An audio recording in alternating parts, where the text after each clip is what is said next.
नमस्कार दर्शक बंधु आज सिंदूर खेल धारावाहिक आज देखा पाइबे मल्लिका रश्मि ठारू एते सबु निर्यातना पाइबा परे से एक महिला गुणीतांत्रिक पाखक जाई द्वारस्थ होती।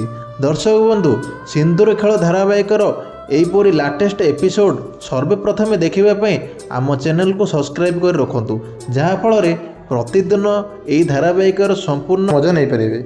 आद्यार आत्मा और रश्मि मिसी मल्लिका को बहुत हैरान कर दियंती। तार बंचिबा बहुत कष्ट हो गलानी। यह आउ सही न पारी मल्लिका आसी जाती एक महिला गुणीतांत्रिक पाखक आउ तापर से गुणीतांत्रिक पाखक आसी दंडवत्य हो जाती।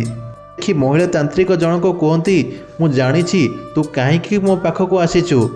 मल्लिका कहती पुणी थरी मो सौतुणी फेरी आसी मो जीवन को मोर शक्ति दरकार माँ।